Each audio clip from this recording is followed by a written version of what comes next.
edit, if it's not too big, called logged in the root drive. So you'll know where to go. And if you're troubleshooting or if you're changing things in your AutoExec batter config sys, I would always do log. That's what we did. I made 2 changes to Terry's AutoExec bat, and then I showed him that, and I said, now let's log it. This way, if something funky does happen, we can go back. We may not totally understand it, but at least we've got a question to ask now. Why didn't this work? Well, I didn't even understand what this is. Oh, okay. Well, let me find somebody who does understand what this is, and then I can figure out why it didn't work. You got to have a starting point. So pause that stuff at the beginning and use log.txt and just go through there. And I'm going to tell you, at this stage of the game, you're going to look at that file and go, I don't know. And you're going to feel like it's Egyptian or something. You're looking at cuneiform is what it's going to feel like for a lot of those lines. When that happens, don't worry about it. If you don't understand it, you don't understand it. There's 80% of the stuff in there I still don't know what it's talking about. I mean, I can read it and say, well, this is what it's doing, but I got no idea why. And I'm not sure that it's important to know why it's loading this really strangely named file. Nobody, except for software engineers, knows every single file that's loaded in every single order. I mean, every line of code that's loaded in this thing as it boots up. Nobody does.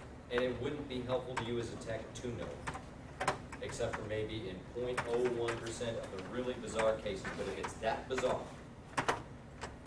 I don't know that it's worth the time and the brain power to try to figure that out. Knowing that there are people out there that already know, and knowing how much you would have to invest in terms of hours to find out 0.01%.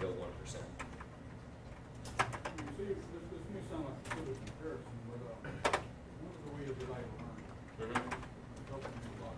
It's like I can relate this back to woodworking and carpentry. Right. I learned about woodworking and carpentry by going to a tree, right? Starting there, Right. right? Here's where you cut your boards out, and you go from there to a finished product. Right. You know what I'm saying? And you can duplicate the steps along the way. And the reason I compare that to this is because I want to be able someday to get to the very, very root concept of this computer. And someday you can. This school won't take you there.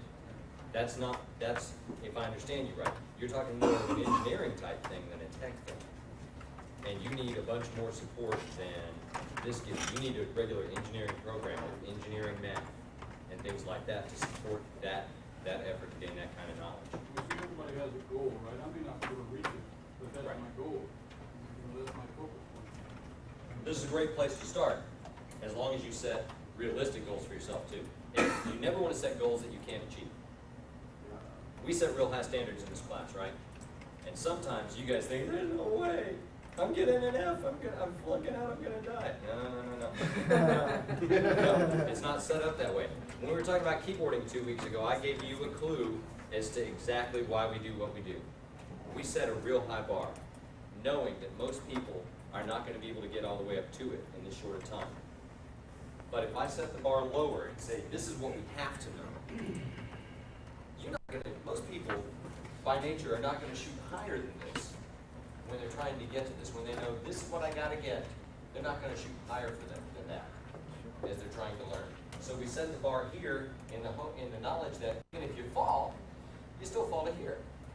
That's the worst that's gonna happen.